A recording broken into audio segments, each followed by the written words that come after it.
This is an article from unionrail.com. I'll put the link in the description box as well. It says, say goodbye to human workers.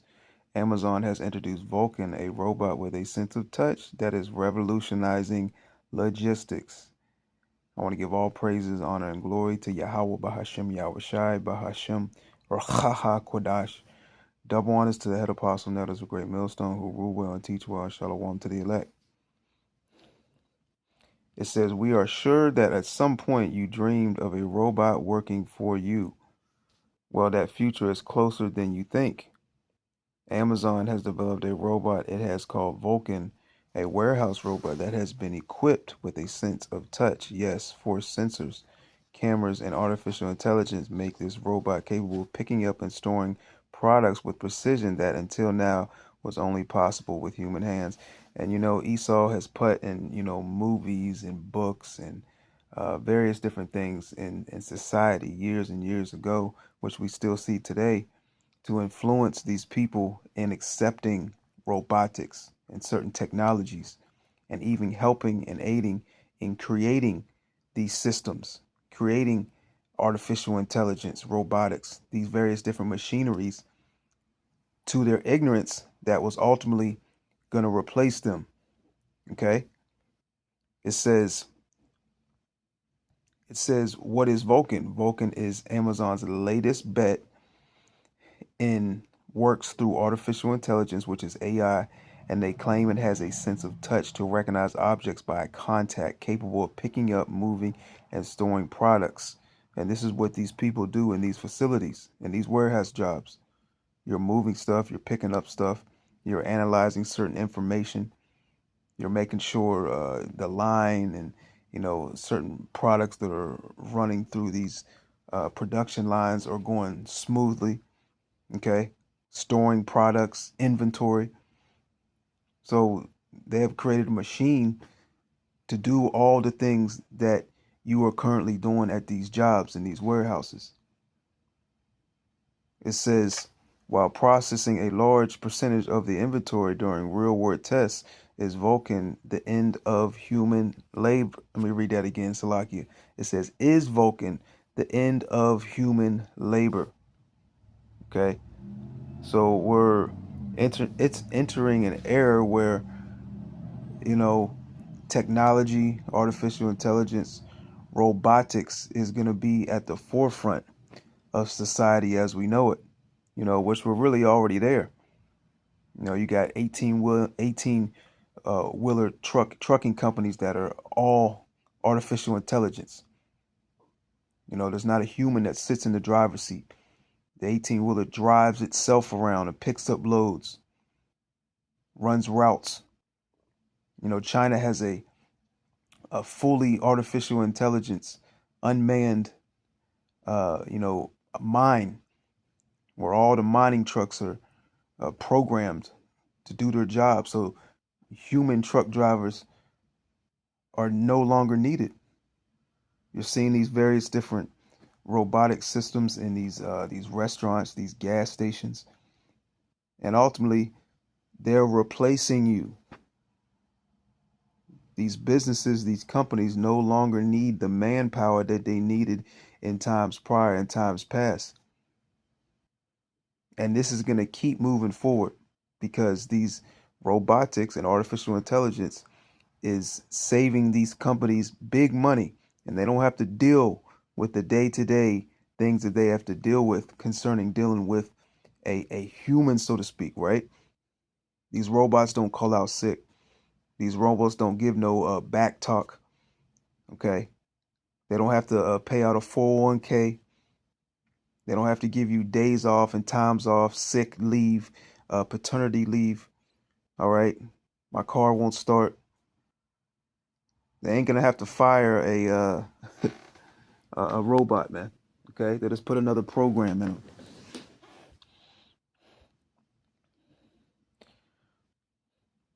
Let's skip down a little bit. It says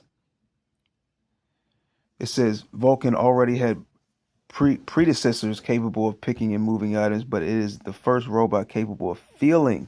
So they're saying that this robot has the capabilities and technology to actually have a feeling of touch. what it does of maneuvering items in the most compact compartments, which are generally covered with a company fabric. It says, how does this robot work? Its main arm looks like a ruler stuck to a flat iron. Well, basically, that's, that's the, pretty sure this image right here is how this robot looks. Okay. And, if you ever worked at Amazon or seen the inside of an Amazon facility, you know, this is the type of work and type of jobs that these people do, moving stuff from one compartment to another, picking up product, standing in, a lot of the times you're standing in one position for a very long time. Okay. Well, now they have designed a robot to take your position so you're no longer needed. And, there is a large volume of so-called Negroes, Latinos, and Native Americans that work not just at Amazon, but all these various different warehouse facilities. Okay. So, we see what's coming down the pipeline. All right. Esau's about to roll out the MOTB. He's about to, attach it in a sense to a universal basic income and a social credit score. And you're not going to be needed, which you're really not already, needed in the workforce. Okay. You are being replaced right before your eyes.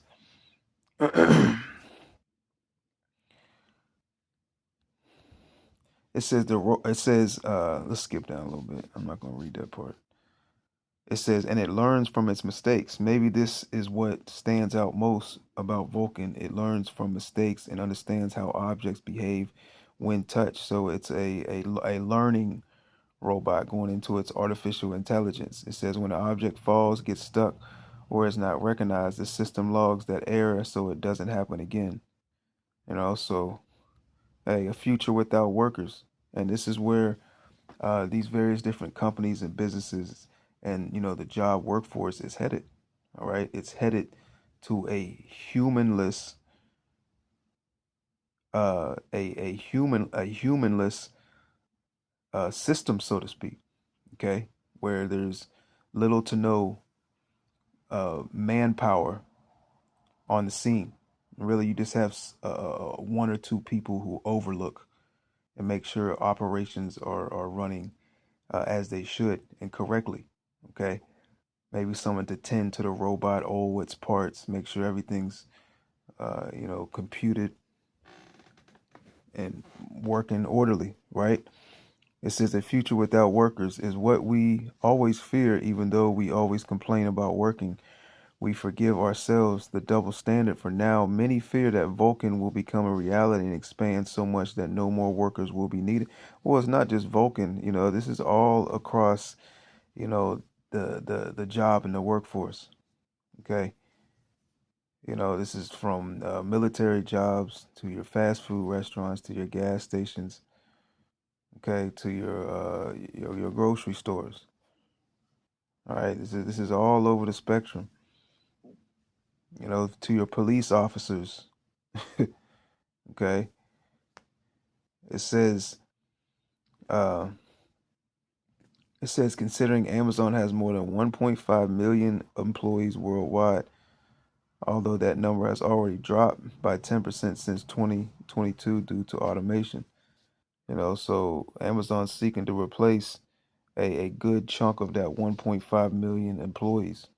It says, does this mean Vulcan will take jobs? For now, no, but it is not clear. Well, this is obvious, okay? And the majority of these people in America are so stupid. They can't see anything if you put it right under their nose. All right. It says for now, Amazon workers share space with more than 750,000 machines. And a lot of those machines ultimately replaced workers when you go years and years back. These big machines and big machinery they brought in these warehouses, ultimately they were brought in to replace a large chunk of the workers that they had to hire. It says daily operations improving logistics chain, but we can't say that in the future Amazon won't decide to run its plants only with robots because we don't know for sure. Well, we're at that brink of them so-called knowing for sure. and they now have the capabilities. They have now have the technology to put it into play, and or having a surety that everything's going to go correctly. Okay, for them to allow people to get into a vehicle that is automated, that is controlled by robotics to deliver them from one location to another. I already spoke about these truckers, these trucking companies that are fully automated.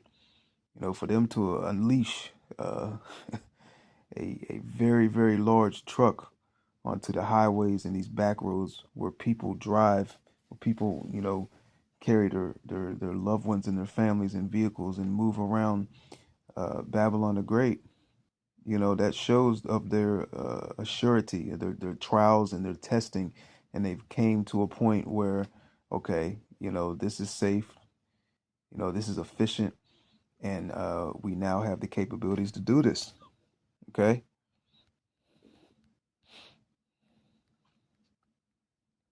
So there you have it. Say goodbye to human workers. Amazon has introduced Vulcan, a robot with a sense of touch that is revolutionizing logistics.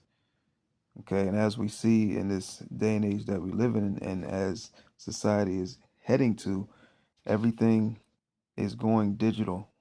Okay, and all these various different systems, all this new technology, and all these things that are about to roll out are ultimately being set forth for the rollout and the high level persuasion for these people to take that MOTB, which is the micro C hip. Okay.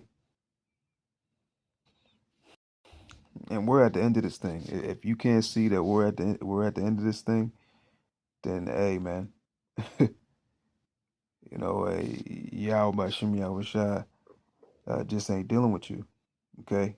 Because we're at the very end, man. We ain't got no 300 years, no 1,000 years, no 30 years. All right. The end, the very end is very, very close. And we're hastening the day.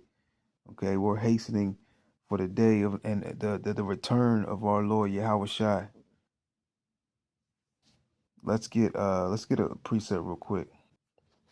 It's 13 and 11, and it reads, "And that knowing the time, that now it is high time to awake out of sleep, for now is our salvation nearer than when we believe." So now's the time for you so-called Negroes, Latinos, and Native Americans to wake up out of your deep sleep. And we know there's only a percentage of Israelites that are going to awake. They're going to come out of this, the ways of this world, the ways of this system. Okay, following and emulating the rulers of this earth. We read that one more time, Romans 13:11, and that knowing the time, that now it is time to awake out of sleep, for now is our salvation nearer than when we believe. Yeah, our salvation is near. Hey, Lord willing, we're part of that elect number, and we can be saved and beamed up out of this place, man. Okay. Lord willing, that was edifying. To the next time. Shalom.